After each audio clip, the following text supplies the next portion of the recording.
작심 며칠만 하면 되신다고요?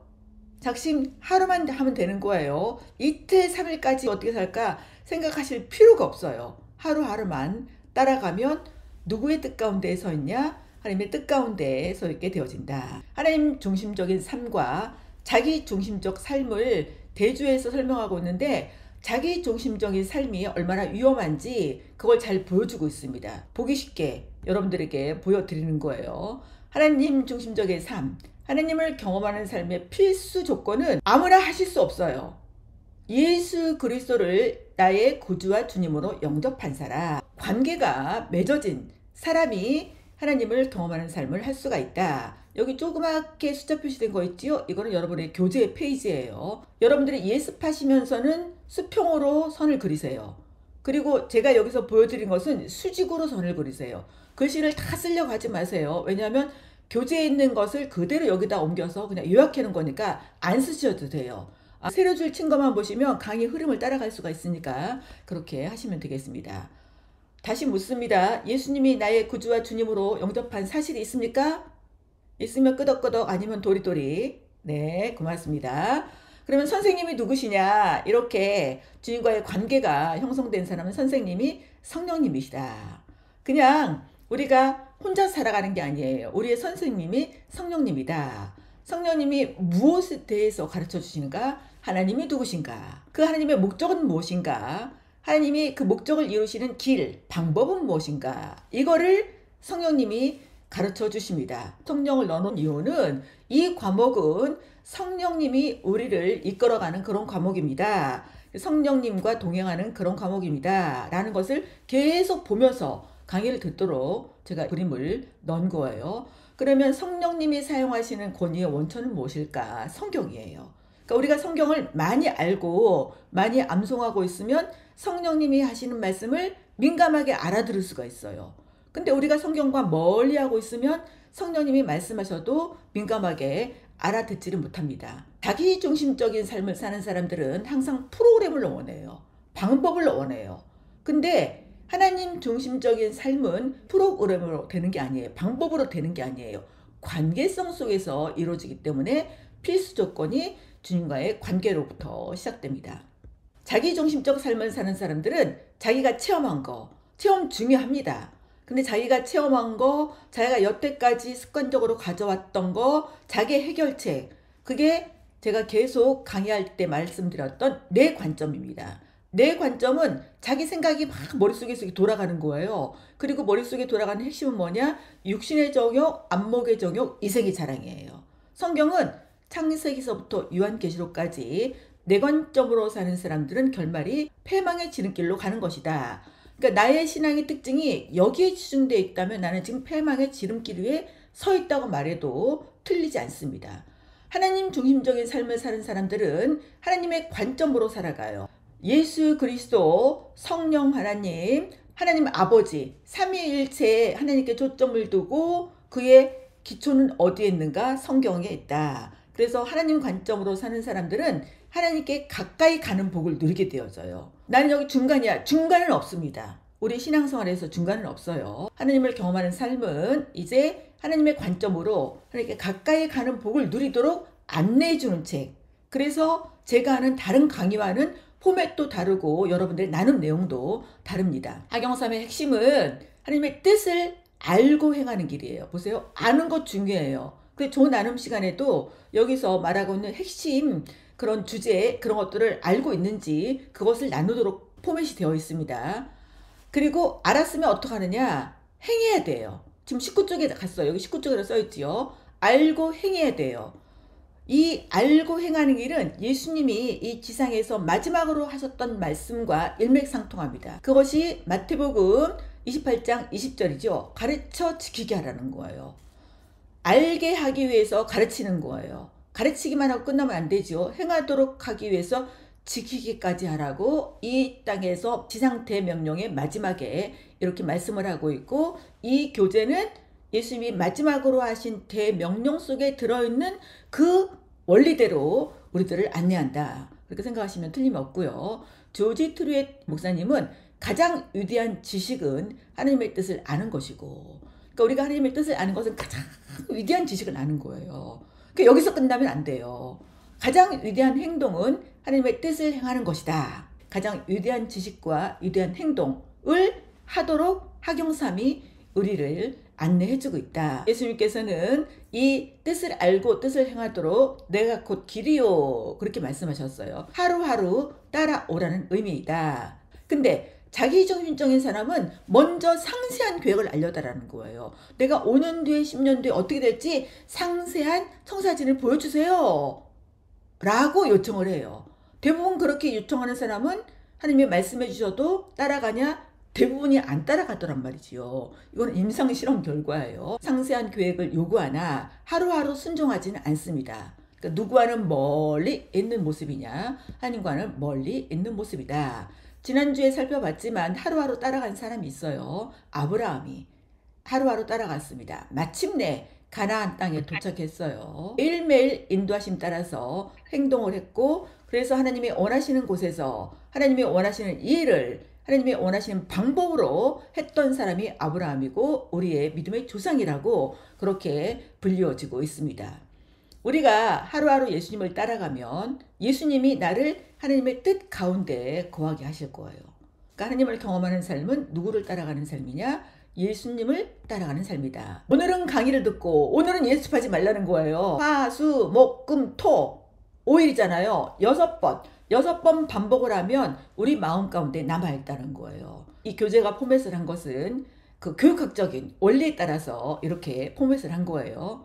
그래서 제가 토요일 날은 다들 쉬는 날이니까 그냥 예습을 월요일부터 하게 할까 그러다가 아니다. 월요일 날은 강의 들었으니까 반복을 했으니까 그냥 화수목금토 이렇게 계속 해야 되겠다라고 그냥 정했어요. 좀 불편해도 그렇게 하셨으면 좋겠습니다. 두 번째 가보면 예수님이 우리의 표본이라는 것이죠. 하나님 중심적인 삶은 성경 전체에서 하나님이 말씀하신 걸 찾아요. 그러니까 하나님 중심적인 삶을 살려면 뭐를 배우고 있어야 되는가? 성경 전체를 배우고 있어야 된다는 것이죠.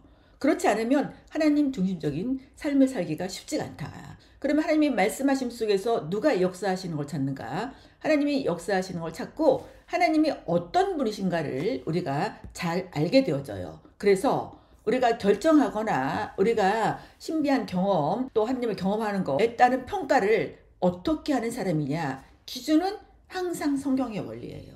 그런데 경험이 많은 사람, 체험이 많은 사람들 말을 평균적으로 살펴보면 기준이 성경에 있잖아요. 내가 봤던 거 들었던 거 그것만 말해요. 이것이 성경 어디에 부합하는지 말하는 사람은 별로 찾아보지 못했습니다. 그러나 우리가 하나님을 경험하는 삶을 하면 이 경험하면서 성경에 어디에서 확인시켜주고 있는지 거기까지 확인할 것이다. 체험도 성경에 비추어서 확인될 때만 타당한 것입니다. 성경에 비추어 보지 않았으면 내가 경험한 것을 다른 사람한테 막 말하는 거 그거 잘하는 것이 아니에요. 왜냐하면 그 말을 들었던 사람도 나도 저렇게 체험하고 싶다. 성경 속으로는 안 들어가요. 계속 그쪽 방향으로 흐를 경향성이 있기 때문에 그렇습니다. 자기중심적인 삶은 자신의 경험이 지침이 돼요. 난 엄연히 이것을 체험했어. 자기가 체험한 거니까 이렇게 말할 수가 있지요. 그런데 이런 사람들은 하나님을 잘못 이해합니다. 잘못하면 내가 만든 신을 하나님으로 그렇게 오해하고 그것을 또 다른 사람에게 알려서 성경을 잘 모르는 사람이 그 내가 만든 신이 하나님인 것처럼 그렇게 따라올 수 있게 만드는 그런 장본인일 수 있다는 것이죠. 우리의 길잡이는 성경이에요. 예수님이 길대시에서 하루하루 따라오라는데 그 길잡이는 바로 성경이다. 하나님의 말씀이 우리의 믿음과 삶의 길잡이가 되어야 된다. 근데 어떻게 길잡이가 되는가? 이것을 자세하게 풀어서 가르쳐주는 책이 없어요. 하나님을 경험하는 삶이 어떻게 길잡이가 되는지를 우리들에게 잘 제공해주고 있습니다. 길잡이 방법은 하나님의 명령들을 따라가는 거예요. 하나님의 명령을 어떻게 따라가는데요. 이제 한 주 한 주 더할수록 자세하게 가까이 다가갈 것입니다. 지난주에도 살펴봤듯이 하나님이 사람을 부를 때는 세부상을 가르쳐주지 않아요. 세부상을 가르쳐주지 않고 그냥 부르십니다.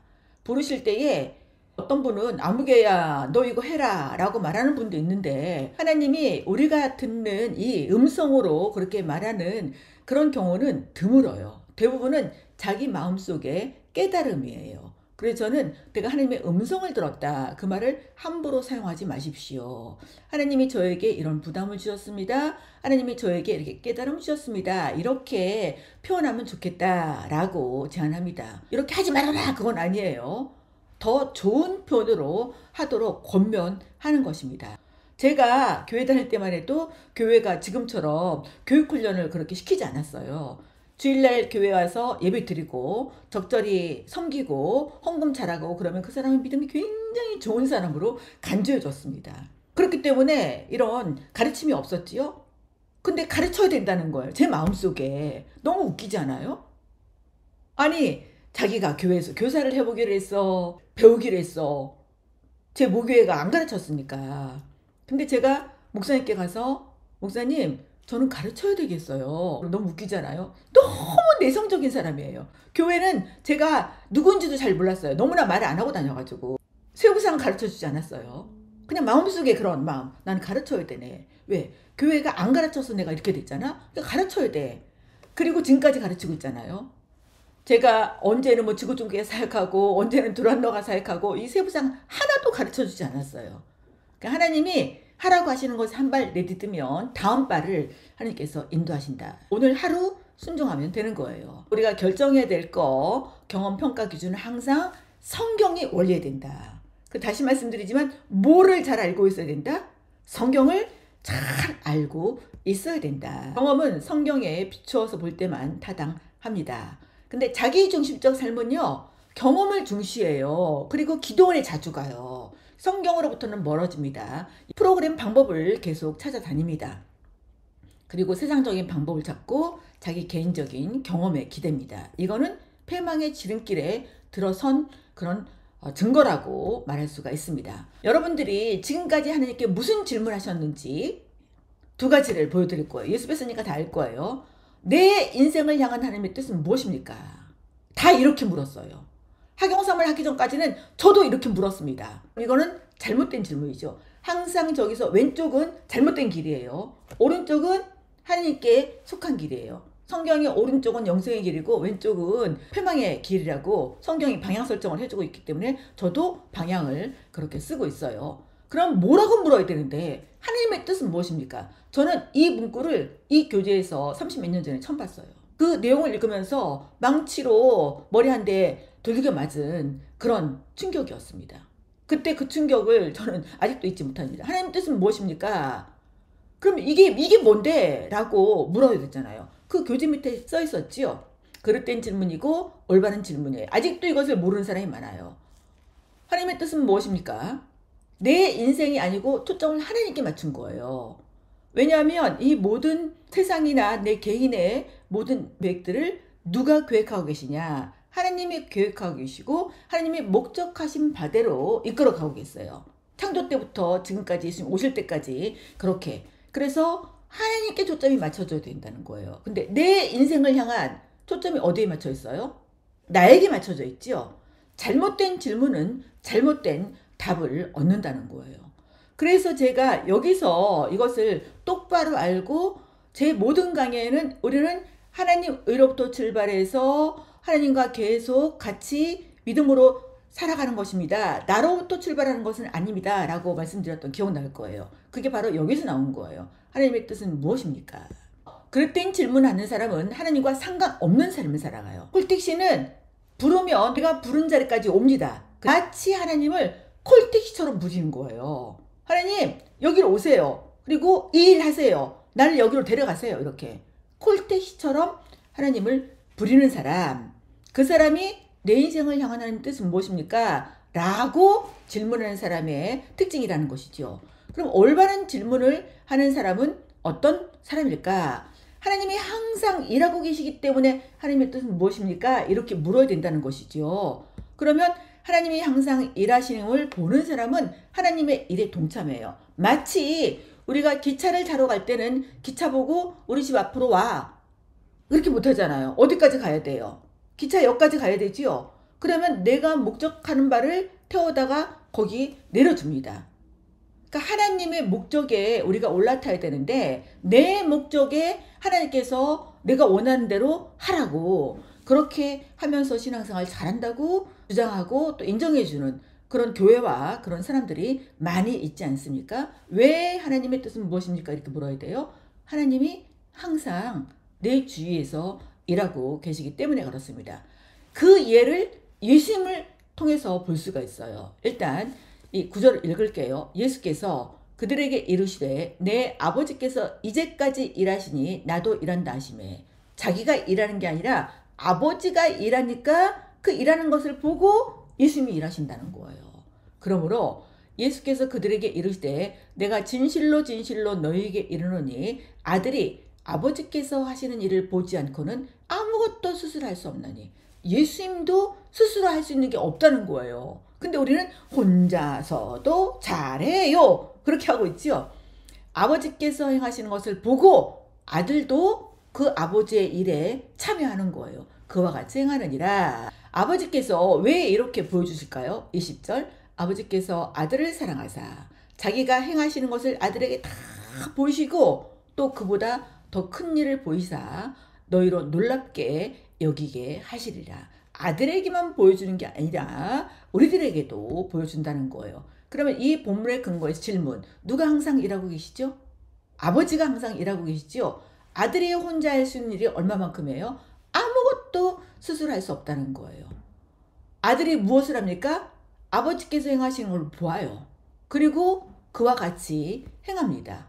그와 같이 누가 하시는 일을 행하는 거지요? 아버지가. 아버지는 왜 아들에게 그가 하시는 일을 보여주시죠? 아들을 사랑하셔서 아들에게 다 보여준다는 거예요. 심지어는 예수님도 하나님이 어디서 무엇을 하시는지 보고 하나님이 일하시는 곳에 가셨어요. 그 대표적인 예가 예수님이 안식일 날 하루 종일 일하시고 그 다음날 새벽에 새벽 기도를 가셨지요. 그 예수님이 많은 병자들을 고쳐주니까 많은 사람들이 예수님 찾으러 왔어요. 그 제자들이 예수님 찾아가지고 많은 사람들이 왔습니다. 그렇게 말했을 때에 예수님이 그 사람들을 위해서 가는 게 아니라 오늘은 저기 가서 일해야 돼. 기억나시죠?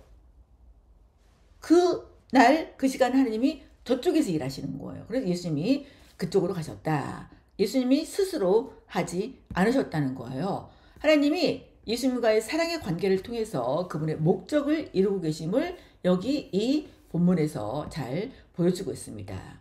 왜 그렇게 하시냐? 하나님이 항상 우리의 삶 가운데 일하고 계신다는 거예요.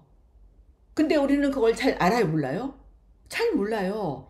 예수님 당시에 복음서를 보시면 바리새인들이 예수님이 그렇게 오셔서 자기네들 옆에 있는데도 불구하고 예수님이 메시아인 것을 알아보지 못합니다.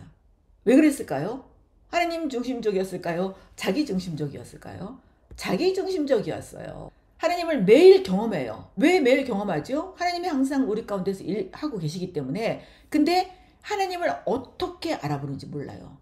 바리새인들이 그랬어요.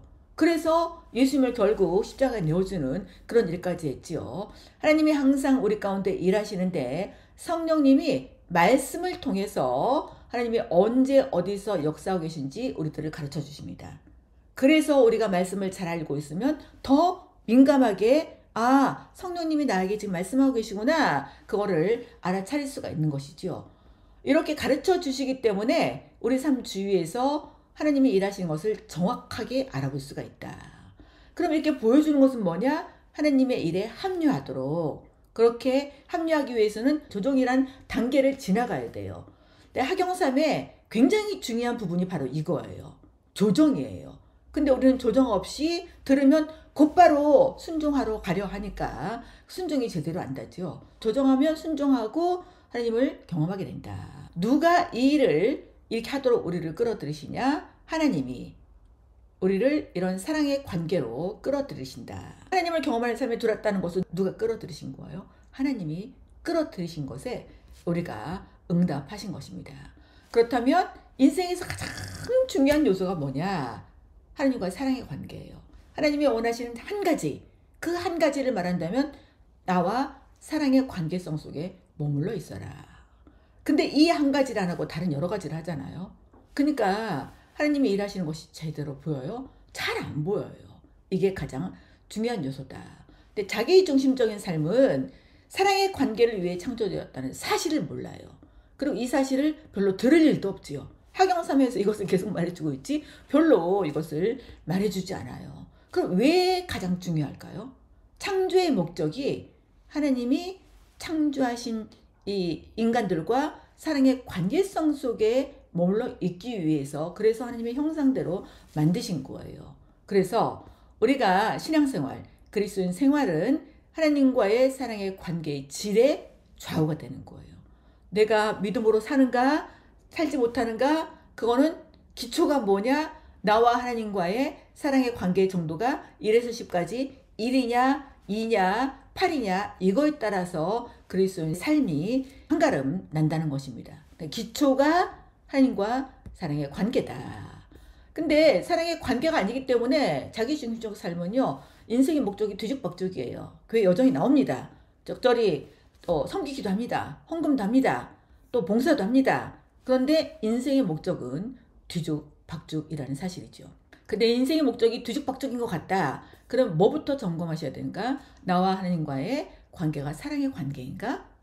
이런 것을 먼저 점검하셔야 된다는 것이죠. 3가로 가면 하나님의 종이 되기를 배워야 돼요. 왜요? 하나님은 종들을 통해서 하나님의 일을 하시기 때문이시죠. 그럼 종이 되기 위해서는 빚어져야 돼요. 누구에 의해서 빚어져야 돼요? 그 주님의 손에 남아서 빚어져야 된다. 근데 우리는 빚어지는 거는 싫고 뭐 하고 싶어요? 일하고 싶잖아요. 그 내용을 한번 점검해 보겠습니다. 성경적인 종관이 있고 세상적인 종관이 있어요. 성경적인 종관은 하나님께 쓰임받는 종이에요. 하나님께 쓰임받는 종이 되려면 토기장이신 하나님의 빚으심을 받아야 된다. 토기장이와 흙의 관계를 설명하고 있지요. 흙은 토기장이의 손에 머물러 있으면 토기장이가 원하는 그릇을 만들어요. 근데 제대로 만들어지지 않을 때는 던져서 깨뜨려 버리잖아요. 이 내용이 이미 어디에 나와 있었는가? 예레미야에 나와 있었어요. 토기장의 비유가. 그러니까 하나님은 토기장이이고 우리는 흙이라면 그 토기장이가 원하는 그릇으로 만들어지기 위해서는 그분의 손 안에 남아 있어야 된다. 내가 뭔가를 하려고 하는 게 아니라 먼저 우선적으로는 그 손 안에 남아 있어야 된다. 근데 세상적인 종관은 주인님 제가 뭐 할까요?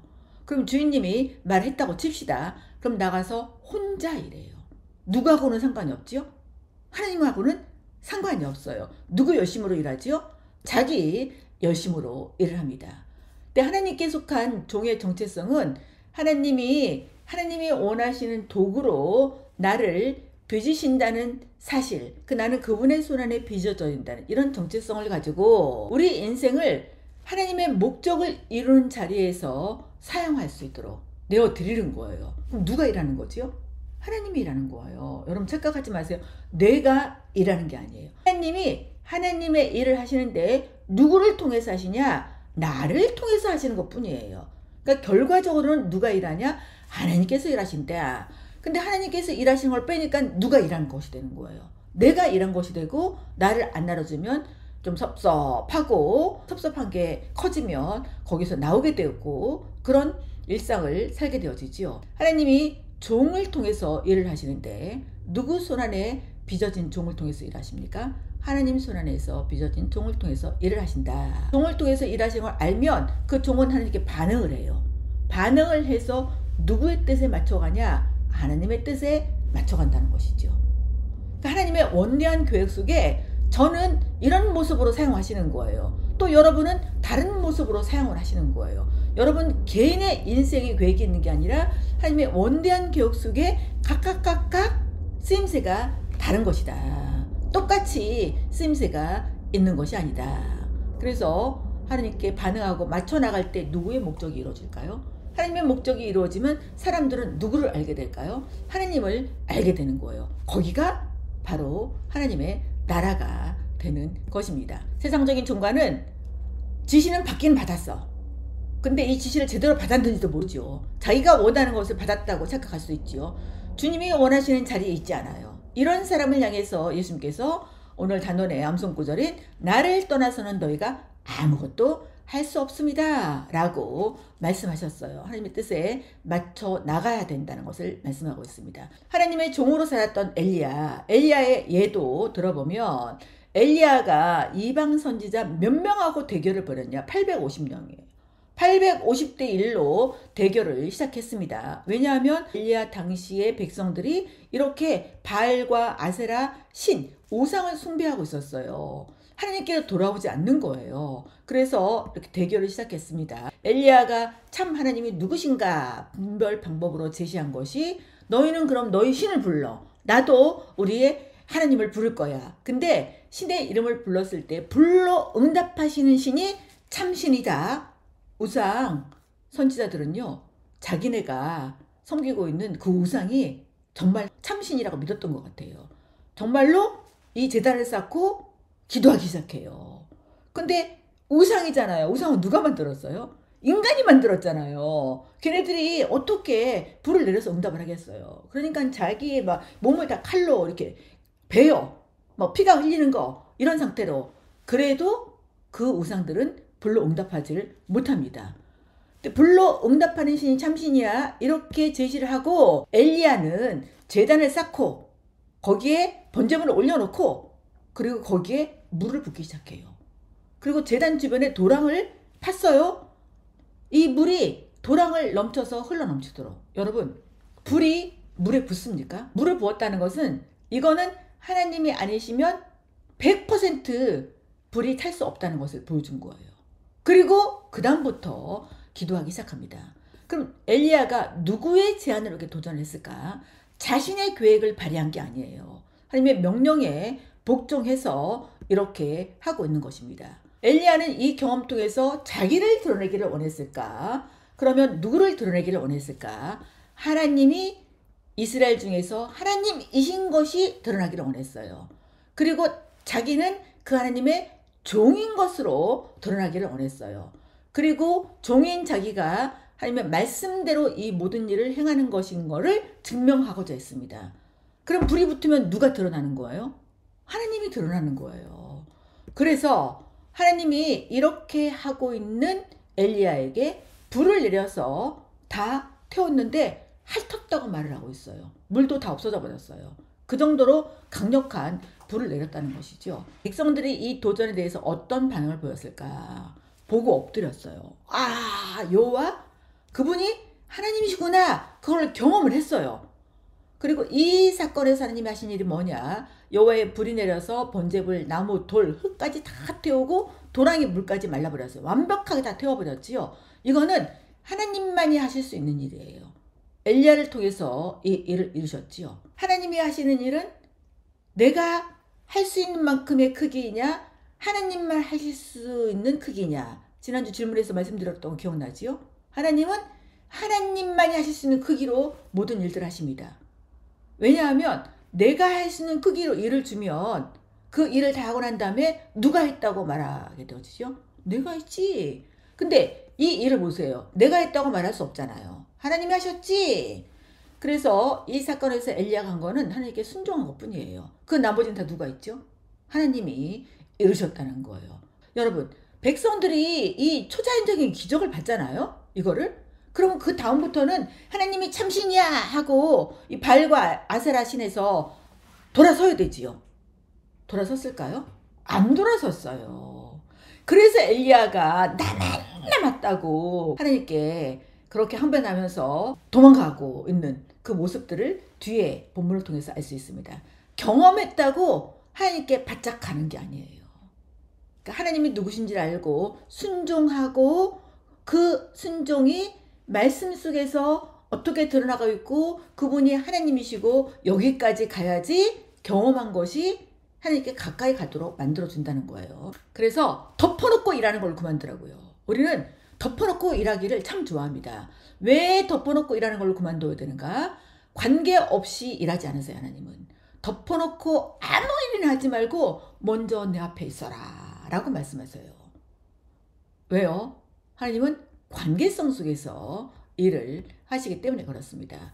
자기중심적인 사람은 덮어놓고 이래요. 하나님과 관계가 없습니다. 왜 그렇게 열심히 하세요? 그러면 가만히 있으면 불안하다는 거예요. 뭐라도 해야지. 자기만 그렇게 아니라 너도 뭐라도 좀 해야지. 이렇게 우리에게 강요하는 사람은 지금 덮어놓고 일하는 그런 방향성일 수 있다.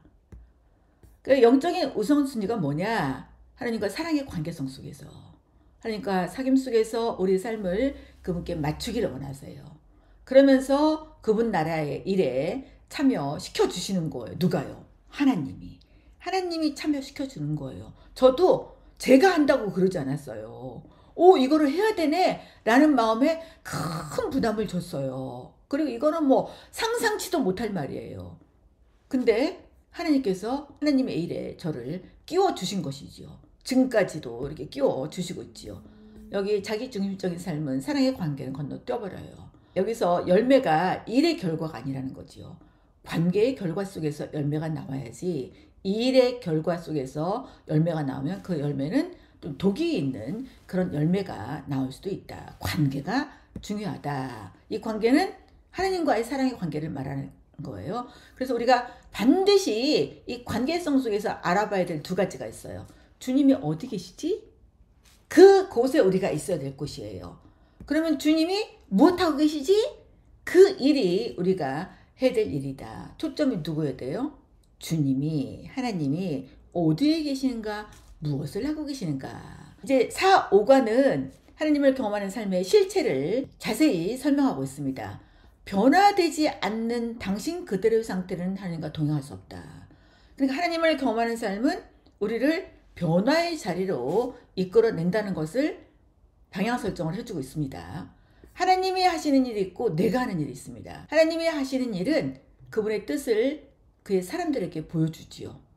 왜냐하면 하나님은 자신의 종을 통해서 일을 하시기 때문이에요.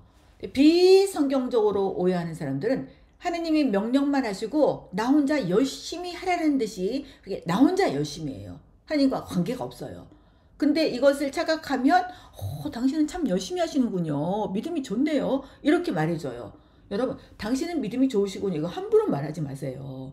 그것도 내 관점에서 잘못 말할 수 있어요. 그럼 그분은 지금 믿음이 좋은 게 아닌데 여러 사람이 믿음이 좋네요. 그러면 자기가 믿음이 좋은 것으로 착각할 수가 있기 때문에 그렇습니다. 그러니까 열심히 하시는 분은 하나님을 경험하는 삶으로 모시고 와서 이런 것들 자기 스스로 점검하도록 해주는 거 굉장히 잘해주는 것이죠. 하나님이 하시는 일에 참여하는데 하나님이 무엇을 하고 계시는지 보여준다고 그랬죠. 보면 우리가 그 일에 참여해. 그것이 바로 우리의 사명이다. 그러니까 우리의 사명은 나로부터 나오는 게 아니에요. 누구로부터 나와요? 하나님으로부터 나온다. 이 말을 하면 굉장히 열심히 있는 것 같이 느껴져요. 우리가 하나님을 위해서 일을 합시다 이렇게 말하는 사람이 있어요. 우리가 하나님을 위해서 일하는 게 아니에요. 하나님이 일하시는 곳에 우리가 동참하는 것이다. 그러니까 열심히 있는데 성경에 하나님이 일하시는 원리를 제대로 배우지 않고 자기 선배로부터 배웠고 그 선배가 후배 가르치고 그 후배는 또 그렇게 배워서 또 가르치고 이래서 많은 분들이 우리가 하나님을 위해서 뭘 합시다 이렇게 하는 경우들이 있습니다. 저도 하나님을 경험하는 삶을 하기 전에는 그렇게 했겠죠. 거의 모든 사람이 그렇게 하고 있기 때문에 그래요. 이렇게 왜 오해를 하냐. 사랑의 관계는 건너뛰고요. 필요할 때면 콜택시를 불러요. 하나님을 콜택시로 불러요. 급하게 이렇게 도움을 요청을 합니다. 여기서 열매는 일의 결과가 아니다. 관계의 결과이다. 관계를 계속 강조하고 또 강조하고 있죠. 어떤 아들이 자기 엄마한테 엄마 하나님의 할아버지셔? 그래서 왜? 그랬더니 한 말을 또 하고 또 하고 또 하고 또 하고 그래. 그래서 엄마가 답변 안 해주고 왜 또 하고 또 하고 또 하고 그랬을까? 아이들도 이 사리분별이 정확하다는 사실 아시죠? 중요하니까 그러더래요. 근데 하경삼이 그래요. 하경삼이 한 말 또 하고 한 말 또 하고 한 말 또 하고 한 말 또 하고. 그러니까 성경에서 하나님이 하시는 원리도 그렇지만 하경삼의 원리도 그래요. 그래서 제가 한 번 듣고 끝내라고 안 하고 하고 또 하고 또 하고 또 하라고 하는 이유가 바로 이 원리에 따라서 그렇게 하는 거예요. 제가 강의를 잘하기 때문에 그렇게 담대하게 말하는 것이 아니라는 거예요. 관계 속에 머무르려면 시간이 필요합니다. 하나님의 일에 참여하기 위해서 필수 전제가 뭐냐? 우리의 변화가 먼저 필요하다. 근데 지금까지 여러분들이 계속 공부해 왔지만 변화가 쉬워요, 어려워요? 쉽지 않잖아요. 어렵잖아요. 근데 변화가 먼저 필요하대잖아요. 그러면 어떻게 변화가 가능할까? 이 하경삼의 실체 속에서 보여주고 있어요. 하나님이 항상 우리 주위에서 일하고 계세요. 내가 그걸 보느냐 못 보느냐 차이예요. 일하고 계실 때에 관계성 속에서 우리에게 다가오십니다. 무슨 관계? 실제적이고 개인적이고 지속적인 사랑의 관계를 추구하세요. 제가 왜 분홍색을 썼을까요? 사랑하면 특징이 분홍색이잖아요. 그래서 제가 분홍색을 썼어요. 관계를 추구하시면서 뭐하냐? 초청하세요. 하나님이 일하시는 곳에 너 여기에 낄래? 라고 초청하시는 거예요. 초청하시면서 말씀을 하세요. 이 말씀을 듣잖아요. 그러면 머리가 빨개져요. 왜냐하면 그 말씀하시는 그 크기가 내 크기가 아니에요. 누구의 크기죠? 하나님의 크기예요. 선뜻 내가 할게요 라고 나설 수 없어요. 하나님은 하나님 자신이 누구신지, 하나님이 지금 무엇을 하고 싶으신지 목적, 그 일을 어떻게 이루시길 원하시는지 이 세 가지를 보여줍니다. 이게 하나님이 자신을 보여주시게 말씀하시는 거예요. 보여주시면서 이것을 뭐를 통해서 더 확인시켜 주냐? 성령님. 성령님은 말씀을 통해서 우리에게 깨닫게 해주시지요. 그리고 우리가 계속 보고 있는 성경, 그 다음에 우리의 기도를 통해서 내가 속해 있는 공동체, 그리고 우리가 처한 환경은 하나님이 말씀하시는 것 중에 한 가지밖에 안 돼요. 근데 우리는 이렇게 기도하잖아요. 하나님, 내가 이거 할 건데요, 이게 열리면 하나님의 뜻인 줄 알고 닫히면 하나님의 뜻이 아닌 걸로 알게요. 하나님이 뭐를 통해서 말씀하시는지를 모르니까 환경 하나만 가지고 가는 거죠. 이 네 가지를 통해서 말씀하신다는 거예요. 그래서 우리가 하나님 말씀하신 걸 어떻게 확인하는지 이것도 배우게 되고, 이제 말씀을 들으면 하나님 크기 때문에 반드시 우리 안에 일어나는 것이 갈등이 일어나요. 그러니까 갈등이 일어나는 게 믿음이 있다는 증거예요. 믿음이 없으면 갈등이 일어나요, 안 일어나요? 왜 안 일어날까요? 무시해버리니까. 하나님의 부르심은 항상 당신을 믿음의 갈등으로 몰아넣고, 믿음의 갈등이 왔다는 것은 결단하라는 거예요. 결단하고 행동하라는 거예요. 행동하라는 거예요. 그 행동이 뭐냐? 조정. 우리는 조정이라는 단계를 건너뛰고 믿음의 갈등에서 신정으로 가려니까 잘 안 된 거예요. 하경삼의 유대한 점이 바로 이거예요. 당신은 하나님의 역사에 참여하기 위해서 당신의 인생을 하나님의 뜻에 맞게 조정해야 됩니다. 제가 믿음의 갈등은 회색을 썼죠? 믿음의 갈등은요, 희미하게 보여요. 조정은 누구하고 같은 색으로 썼어요? 하나님하고 같은 색 썼지요? 조정이라는 것은 내가 누구께 초점을 맞춘다는 거예요. 하나님께 초점을 맞춘다는 거예요. 왜 갈등이 일어나요? 하나님께 초점을 맞추라고 갈등이 일어난다. 하나님의 일하심에 순종하면 우리가 누구를 경험하게 되죠? 하나님을 경험하게 되는 거예요. 경험이 먼저가 아니에요. 하나님 일하시는 원리는 순종 다음에 경험이에요. 선순종 후 체험이에요. 하나님의 일하시는 원리는. 그래서 순종을 하려면 어떤 단계를 지나가야 된다? 조정의 단계를 지나가야 된다. 대부분의 사람들은 어디까지 오냐? 이렇게 공부하러 오시는 분은 말씀하신 들었어요. 믿음의 갈등까지는 와요. 근데 뭘 안 하죠? 조정과 순종의 단계를 안 가요. 그러니까 뭐가 안 일어나냐? 변화가 안 일어나게 되는 거예요. 이 실체를 진행하는 과정 속에서 주로 하는 질문들이 이것이야 라고 교재가 말을 해주고 있죠. 하나님과 사랑의 관계에 들어가려고 할 때 필요한 것이 무엇이에요? 라고 묻는 것이죠. 하나님과 사랑의 관계에 들어가 본 적이 없다고 볼 수가 있죠. 하나님이 언제 내게 말씀하고 계신지를 어떻게 알 수 있을까요? 하나님이 말씀하신 것을 들어본 적이 없죠. 세 번째, 하나님이 어디서 일하고 계신지 어떻게 아는가? 이것도 잘 몰라요. 하나님은 내 인생에 어떤 조정을 해야 된다고 요구하시는가? 여러분, 이제 예습해 나가면서 거기에 질문 하나도 빼놓지 말고 하다 보면 이게 무슨 말인지를 알 수 있어요. 그런데 답을 안 하고 내용만 읽어. 안 한 것보다는 낫지만 별 유익이 없어요. 그래서 예습을 잘 해오셔야 돼요. 하경삼은 복습이 아니에요. 예습이에요. 여러분들이 예습했기 때문에 여기서 강의를 틀면 체계가 잡혀지는 것을 보실 수가 있을 거예요. 그럼 조정과 순종이 무슨 차이가 있어? 이런 질문들을 해요 라고 이렇게 보여주고 있는 것은 저자가 이런 질문들에 대해서 잘 답변을 해줄 것이다 라고 알려주고 있는 것이죠. 하경3 교재의 특징은 반복을 통해서 우리 인생에 개입하시는 하나님의 역사에 우리가 어떻게 반응하는지를 배울 수 있게 해주세요. 여기 나오죠? 반복을 통해서. 그러니까 우리는 한 번만 바라가지고는 배운다 안 배운다.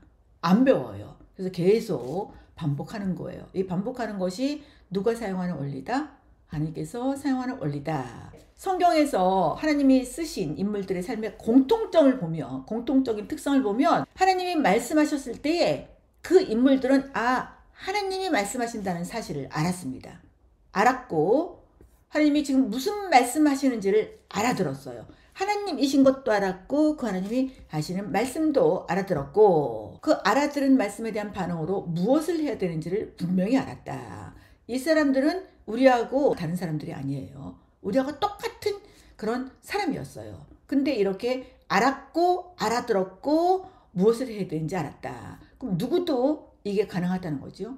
우리도 가능하다는 거예요. 누구의 관계성 속에 머물러 있으면, 하나님과의 관계성 속에 머물러 있으면, 어떤 관계성? 사랑의 관계성 속에 머물러 있으면 하나님께서 우리를 이렇게 인도하기를 원하세요. 성경의 인물들만 이렇게 인도하시는 것이 아니라 바로 이 하경3 공부가 이렇게 가도록 우리를 도와줄 거예요. 모세를 통해서 이 실체를 만들었거든요. 이 저자가 야곱을 통해서 이스라엘 백성 70명이 애굽으로 들어갔어요. 출애굽기를 열면 그 백성들이 애굽에서 종로를 타고 있습니다. 2장을 가면 여러 해 후에 애굽 왕이 죽었어요. 어떤 애굽 왕이 죽었냐? 요셉 시대의 애굽 왕이 죽었어요. 요셉이 총리였지요. 그래서 이스라엘 백성들을 박해하진 않았었습니다. 근데 이 요셉을 알던 왕이 죽고 다른 왕이 일어나면서 이 사람들이 자기네 백성이 아니고 건너온 사람들인데 백성들이 많아져요. 두렵지요. 그래서 박해하는 거예요. 그 고된 노동으로 말미암아 부르짖는 소리가 하나님께서 상달된지라. 하나님이 고통 소리를 들었어요. 여러분, 하나님은 우리가 신음하는 그 신음소리, 고통 소리를 들으세요. 들으시고 뭐를 기억하셨냐? 하나님이 창세기에서 아브라함에게 언약하셨지요. 내가 너를 하나님 나라의 그 시작으로 쓸 거야 라고 부르셨고 그 아브라함과 언약을 맺었지요. 그 언약이 이삭에게 계승되었고 그 언약이 야곱에게 계승되었어요. 이 세 사람은 언약 백성이에요. 근데 하나님이 그 언약을 기억하셨대요. 언약은 목숨 걸고 상대방이 처한 어려움을 내가 해결해 주는 거예요. 그래서 하나님과 아브라함과 언약을 맺었기 때문에 이 아브라함의 후손들이 어려운 일을 당하면 누가 내일인 것처럼 거기에 개입하시냐? 하나님이 이스라엘 자손들을 돌보셨고 하나님이 그들을 기억하셨더라.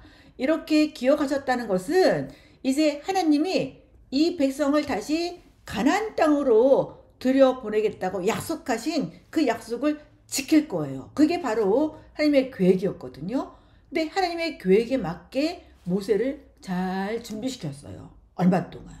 모세가 애굽 왕궁에서 40년 동안 모든 리더십 훈련을 다 받았습니다. 그리고 그 당시에 건축을 많이 했기 때문에 이 건축 이런 거 다 배울 수 있었습니다. 애굽에서 최고의 학문을 배운 거예요. 그리고 사람 죽이고 쫓겨났지요. 40년간 목자 노릇을 했어요. 목자는 한 곳에서 살지 않지요. 그 양들을 계속 풀이 있는 곳으로 데리고 다녀야 돼요. 그러면 무슨 공부를 했을까요? 지리 공부를 한 거예요. 이제 이스라엘 백성들을 이끌어서 40년 동안 거기 뺑뺑이 돌아야 되잖아요. 하나님이 준비시켜 주셨지요. 왕궁에서 최고의 학문으로 채워주셨지요. 그리고 목자로서 양떼를 인도하는 심정으로 백성을 인도하면서 이 지리가 어떻게 생겼는지 그것도 40년 동안 준비되었지요. 하나님은 이렇게 준비시켜놓고 하라고 그러지 준비 안 시켜놓고 하라는 경우가 없어요. 저 같은 경우는 누가 하라고 해서 한 게 아니에요. 그냥 제 마음속에 하나님께서 그런 마음을 주셨고 그 상황을 해석하게 했고 그 상황 속에서 그럼 이거 해야 되겠네 라고 하나님께서 저에게 부담을 주셨고 그 큰 부담을 안고 용기를 내서 묵상기 찾아갔고 이제 이렇게 했잖아요. 근데 어떤 경우에는 내가 그걸 잘 못 알아들어. 그러면 다른 사람을 통해서도 말씀하실 수 있어요. 다른 사람을 통해서 말씀하실 때 아니야! 라고 그렇게만 하지 않으셔야 된다는 거예요. 제 인생에 계획이 없다고 말했잖아요. 공부를 해야 될 때 되면 원서를 써가지고 같이 가서 공부하러 가자고 하질 않는가. 여기 와서 좀 이것 좀 하라고 그러질 않는가. 그래서 지금 이 자리까지 왔거든요. 그러니까 때로는 내 속에서 나올 수 있고 때로는 다른 사람을 통해서도 말씀하실 수가 있어요. 그게 다 준비시켜주는 거예요. 이 상황은 이스라엘 백성 전체에 대한 하나님의 뜻이었습니다. 그러니까 맨 처음에 준비가 누구를 통해 됐지요? 아브라함을 통해 됐어요. 아브라함에게 약속하실 때에 너희가 여기서 나갈 거야. 이 가나안 땅에서 나갈 거야. 4대 만에 돌아올 거야. 그러면 이스라엘 백성들은 언제 가나안 땅에 다시 들어가냐? 그 족속의 죄가 가득 차서 심판해질 때 다시 가나안 땅에 들어가는 거예요. 여러분, 항상 구원이 있으면 그 밑면에는 심판이 있어요. 심판이 있으면 그 밑면에는 구원이 있어요. 이것이 항상 동시에 일어납니다. 막무가내로 들어간 게 아니에요. 가나안 땅에 살고 있는 그 족속들의 죄를 심판하는 차원으로 이스라엘 백성들을 다시 가나안 땅에 들어가게 하는 거예요. 그 심판의 도구로 이스라엘 백성들이 사용되고 하나님이 아브라함에게 하셨던 언약을 성취시켜 주는 거예요. 지금 그 차원을 시작하시는 거예요. 누구의 일이죠? 하나님의 일이에요. 이게 모세를 이렇게 불러요. 이게 실체 1번입니다. 일하세요. 누가 일하시죠? 하나님이 일하세요. 하나님이 이미 모세의 주위에서 일하고 계셨어요. 하나님이 이미 제가 태어나기 전부터 제 주위에서 일하고 계셨어요. 저만 그런 게 아니지요. 여러분 주변에서도 계속 일하고 계셨어요. 그리고 여러분들을 준비시켜 나가고 있는 거예요. 저도 계속 모교회에서 준비시키셨고 그 다음에 이 하나님을 경험하는 삶을 나오자마자 선물을 받았고 계속 이걸로 공부를 했고 그래서 이 교회에서 계속하면 할 말이 없는 거구나. 이 숙맥인 사람이 다른 교회로 가야 되겠네. 이렇게 또 전환점을 마련해 주셨고 이렇게 해서 오늘 여기 있는 거예요. 저만 그런 게 아니라 여러분도 다 준비시켜주고 계세요. 뒤돌아보세요. 다 준비를 시켜 놓으십니다. 그 다음에 하나님께서 이제 모세를 부르시는 거예요. 떨기나무의 불꽃 가운데 나타나셨어요. 근데 모세가 보니까 타서 없어지질 않아. 이상하네? 모세의 호기심이 발동해서 거기로 가는 거예요. 모세가 그 떨기나무로 오고 있는 것을 하나님께서 보시지요. 여러분, 우리도 보고 계세요. 하나님이. 모세만 보고 오신 게 아니에요. 그리고 모세를 부릅니다. 뭐 하는 거예요? 지금 관계성 속에서 초청하는 거지요. 모세야, 모세야. 이렇게 모세를 부르고 있습니다. 저에게도 사라야, 너는 좀 교회에서 성경을 가르쳐야 되겠다 라고 부르신 거지요. 제가 음성으로 들은 게 아니에요. 근데 이거는 불렀어요. 모세야, 모세야. 그러면 여러 번 모세에게 초청을 했습니다. 먼저 함께 있자고 관계를 지속하시는 거예요. 누가 시작했어요? 내가 하나님을 위해서 우리 백성을 구출하겠습니다 이렇게 말했습니까? 아니에요. 모세는 그런 계획이 없었습니다. 그 미디안에서 목동 노릇하고 있었지요. 하나님이 부르셨어요. 하나님이 출발하셨어요. 두 번째 관계, 하나님은 모세와 개인적이고 실제적인 사랑의 관계를 지속적으로 추구하셨어요. 한 번 말하고 끝나지 않았어요. 지속적으로 추구하셨습니다. 세 번째, 내게로 와서 거기 있으라. 이제 하나님 가까이 오라는 거, 시내산에 올라오라는 것입니다. 이렇게 시내산에 올라가서 40일 40이야. 산에 있었습니다. 굉장히 오랜 동안 하나님께서 관계를 유지하셨고 모세를 초청하셨습니다. 누가 일하고 계신 곳에 모세를 초청하셨죠? 하나님이 일하고 계신 곳에 모세를 시내산 위로 부르셨습니다. 그게 세 번째예요. 초청하셨어요. 누구의 일에 동참하도록? 하나님의 일에 동참하도록 하나님이 모세를 초청하셨다. 그러니까 이 하경섬에 온 것도 여러분들을 초청하신 거예요. 하나님께서 분명히 초청하셨습니다. 이제 오늘 마지막 가를 보면 나머지 4개의 실체를 우리가 볼 수 있어요. 하나님은 그의 종들을 통해서 일하시는데 하나님은 자신이 하고자 하시는 일을 드러내요. 지금 모세에게 드러내고 계시죠? 왜 드러내신다고요? 그분의 뜻에 동참하라는 초청입니다.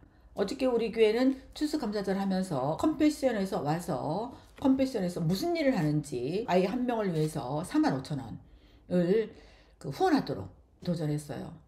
이 한 아이를 후원하면 12년을 해야 돼요. 왜냐하면 초등학교 들어가면 6년 하고 고등학교 졸업할 때까지는 후원을 해줘야 돼요. 우리는 45,000원이 큰 금액이 아니지만 그 아이들은 그게 공부를 할 수 있는 금액이에요. 근데 제가 무슨 생각이 들었는가 하면 12년 하면 내가 지금 나이가 너무 많은데 내가 그 안에 죽으면 얘가 또 후원자를 바꿔야 되고 복잡해지는 거 아니야? 뭐 이런 생각이 들어갔어요. 맨 나중에 영상을 보여주니 강력하게 아이를 후원해야 된다. 1대1로 후원하라고 그러니까 45,000원. 제가 전화가 와서 갑자기 뭐 심장을 위한 하나 보험을 들어라. 그래서 그거를 들어놨는데 4만 몇천 원이 그거를 예약하고 그거 대신 이쪽으로 넘어야 되겠다 라고 후원 신청을 했습니다. 그리고 저에게 있는 은사가 그거기 때문에 제 강의 시간에 이 이야기를 5분 이상 했어요. 왜냐하면 하나님이 지금 이 일을 하시는 거예요. 컴패션을 통해서. 근데 그 일에 우리를 끼워주고 싶은 거예요. 동참하라는 초청이에요. 이런 기회를 놓치시면 안 돼요, 여러분.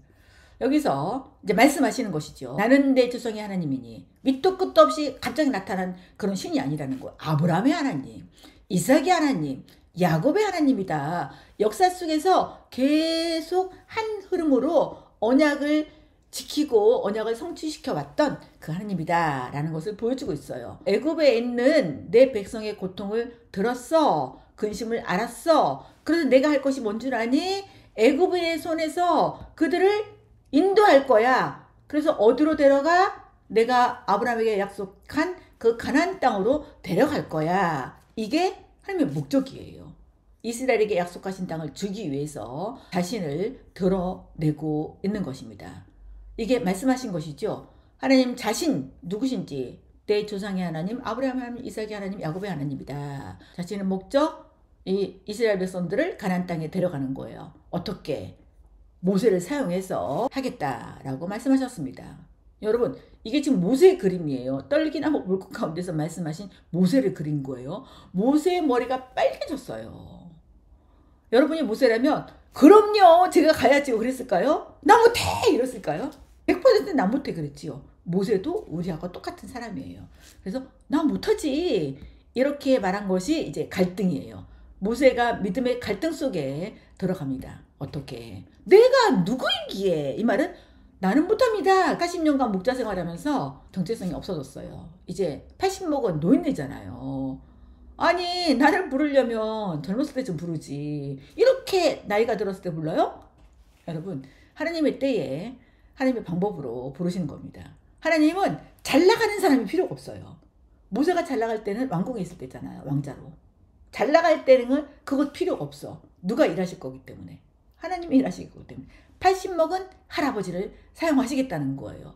내가 누구에게 정체성 없습니다. 그리고 내가 가서 말하면 백성들이 나 믿지 않을 건데요. 듣지도 않을 거예요. 여호와께서 나에게 나타나지 않을 거예요.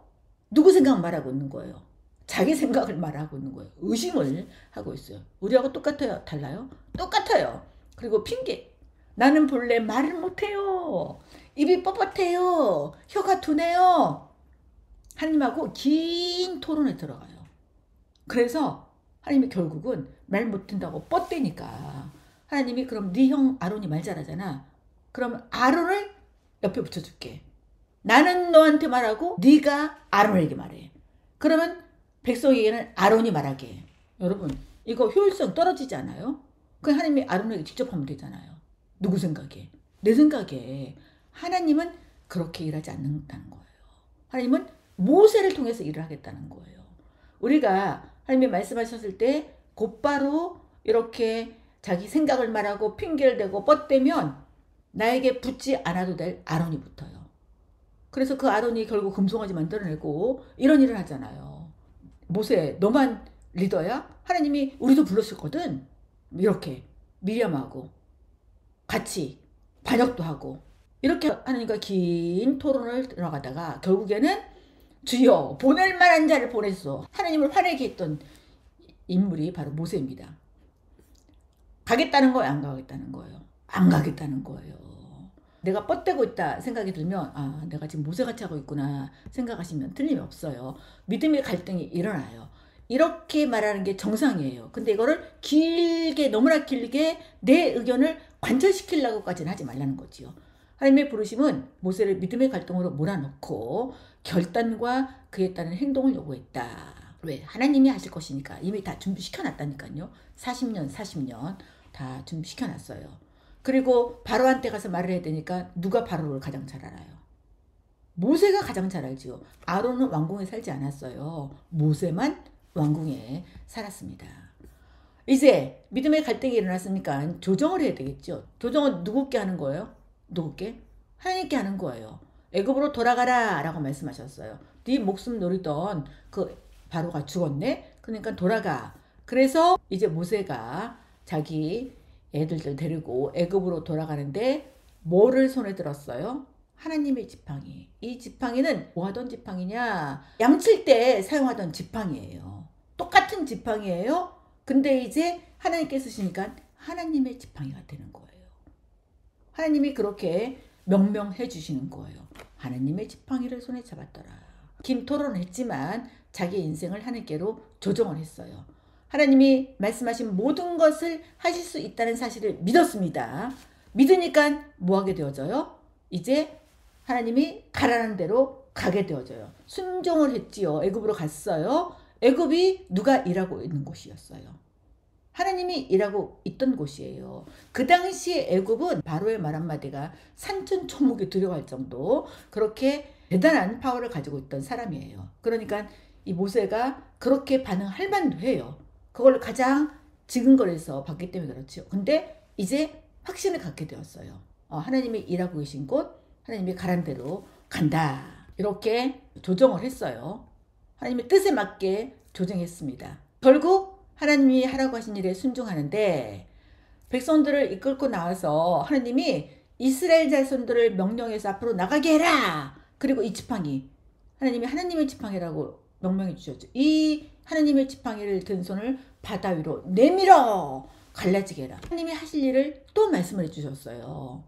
백성들을 바다 가운데 마른 땅으로 행하게 할 거야. 애굽 사람들은 이스라엘 백성을 따라 들어갈 거야. 근데 이스라엘 백성을 따라 들어간 애굽 사람들은 이 바다가 합쳐져서 다 죽을 거야. 그래서 이렇게 다 죽었던 바로 군대로 말미암아 내가 영광 얻을 거야. 이 말은 하나님이 살아계시네, 하나님이 하셨네, 그걸 네가 보게 될 거야. 그거를 다시 한번 약속해 주십니다.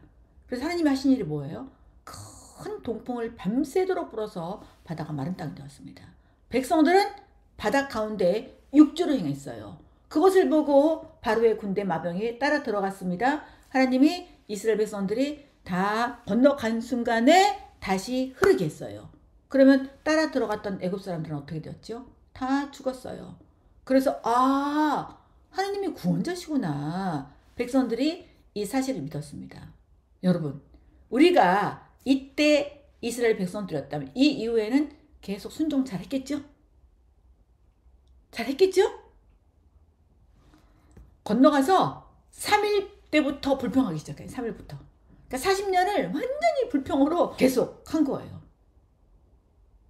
이렇게 초자연적으로 경험했다고 우리가 믿음이 확 뛰는 것이 아니라는 거예요. 계속적으로 사랑의 관계성 속에 머물러 있고 성경을 듣고 배우고 하라는 대로 순종해보고 이래야 되는 거예요. 근데 순종했던 사람은 모세 한 사람이잖아요. 심지어는 아론도 불순종하고 반역했으니까. 그러니까 외로운 싸움을 하나님께 붙어서 모세가 외로운 싸움을 했고 결국은 가나안 땅 맞은편까지 데려다 놨습니다. 누가 했어요?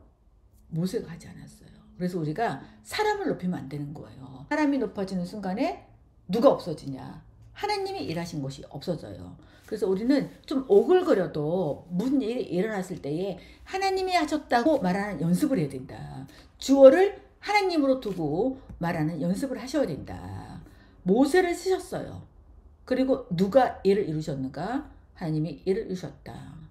이게 백성들 앞에서 바로 앞에서 말하는 거는 아론인데 아론을 쓰시면 직방으로 말할 수 있는 게, 근데 하나님은 모세를 쓰고 싶으신 것이죠. 왜요? 모세를 준비시키셨기 때문입니다. 이게 뭐 효율적이에요, 합리적이에요, 그런 말 하지 마세요. 하나님은 그거 안 하고도 확실하게 모든 일을 하실 수 있기 때문이에요. 마지막 실체, 모세가 하나님께 순종하고 하나님이 그를 통해서 그분의 일을 성취하셨죠. 그래서 모세는 경험으로 하나님을 알게 되었어요. 그 이후로부터는 모세가 하나님이 하라는 대로 해요. 근데 그 모세도 다 하라는 대로 하지 않았지요. 반석을 명해. 그랬더니 우리가 물을 내랴. 반석을 쳤잖아요. 하나님의 영광을 드러내지 않은 거예요. 그래서 모세는 가나안 땅 바라보고 거기서 시체를 하나님이 숨겨버렸고, 가나안 땅에 들어가는 거는 여호수아의 인도하에 들어가요. 그러니까 내가 일을 시작했다고 그 일을 다 마치는 게 아니에요. 근데 대부분 일을 시작하신 분은 다 일을 마쳐야지 내가 할 일을 다 했다고 착각해요. 내가 일을 시작했다 할지라도 누가 나를 중상모략했든지, 자기가 이 자리에 오고 싶어서 나를 밀어냈든지, 무슨 이유든지 내가 다 못하고 중도 하차할 수 있다. 그럴 때 너무 섭섭해하지 말아라. 모세 봐라. 얼마나 가나안 땅에 들어가고 싶었겠어요. 모세는 가나안 땅을 경험한 적이 없잖아요. 그러니까 얼마나 보고 싶었겠어요. 근데 다 봐. 그리고 보여줬어요. 북쪽에서 남쪽까지. 다 봤습니다. 우리 백성들이 들어갈 살 자리가 저기구나. 여러분, 이 상황을 보니까 다 위대한 것 같잖아요. 모세도 위대하고 아브라함도 위대하고 그런 것 같죠. 엘리야도 위대하고. 그래서 나는 지극히 평범한 사람인데 나 같은 사람도 하나님이 쓰실까요? 못 쓰세요. 이렇게 말하는 사람이 있어요.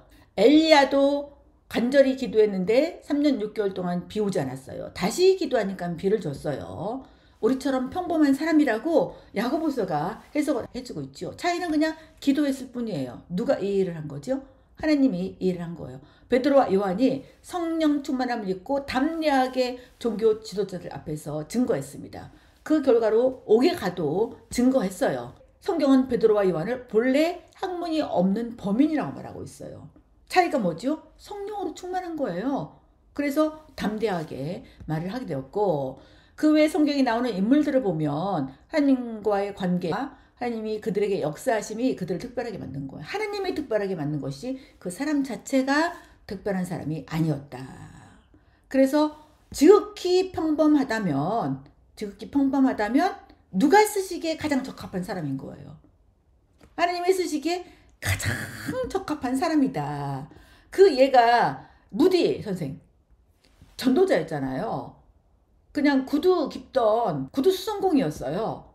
근데 이 사람을 들어서 가장 많은 전도를 하게 했던 복음 전도자로 하나님께서 사용하셨습니다. 다 평범하지요. 근데 어떤 사람은 이렇게 말해요. 자기 중심적으로 말하는 거죠. 그 어떤 중요한 일도 나를 통해서는 일어날 수 없다. 이렇게 말하는 사람이 있어요. 나 못해.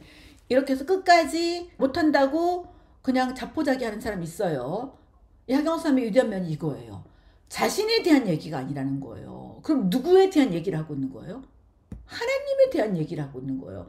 하나님에 대한 자신의 믿음을 얘기하고 있는데, 하나님은 나를 통해서는 그런 일은 할 수 없는 분이에요 라고 말하는 것도 똑같다는 거예요.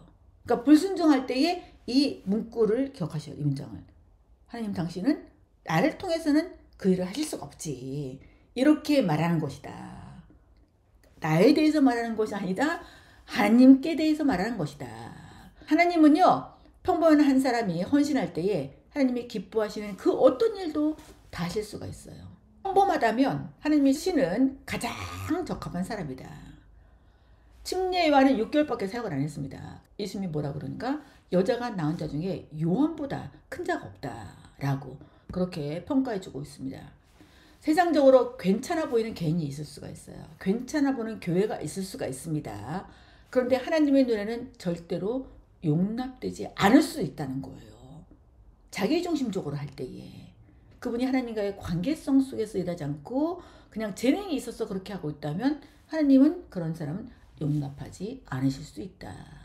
그러니까 모든 교회가 하나님께 칭찬받는 교회는 아닐 수가 있다. 그거를 말해주고 있어요. 근데 정말 아무도 그렇게 눈여겨보지 않는 시골 한 구석에 작은 마을에서 신실하게 섬기는 목사님이 도리어 하나님을 기쁘시게 할 수 있다는 거예요. 어떻게 그것이 가능하다는 것이죠? 하나님은 평범한 사람 쓰시는 것을 너무 좋아하세요. 그래서 이런 분들을 쓰신다는 거예요. 이 내용은 하나님 중심적인 삶에다 넣어야 되지요. 근데 왜 제가 여기다 넣었을까요? 이런 사람들은 저 사람이 뭘 하겠어? 그 사람 통해서 하나님이 뭔 기쁨을 누리시겠어? 이렇게 말할 수 있기 때문에 제가 자기중심적 여기다 알았다는 거예요. 그런데 사람들은 그렇게 말해도 하나님은 기쁘시게 쓸 수가 있다. 고린도 전서를 보시면 세상에서 약해 보이고 멸시받고 학문이 없고 그런 사람들을 일부러 쓰신다는 거예요. 그러면 누가 했다라고 밖에 말할 수가 없는 거예요. 하나님이 했다라고 밖에 말할 수가 없는 거예요. 그래서 하나님은 이런 사람을 쓰신다. 약하고 제한된 존재이고 평범하다고 말하고 있습니까? 당신이야말로 하나님이 쓰시기에 적합한 사람입니다.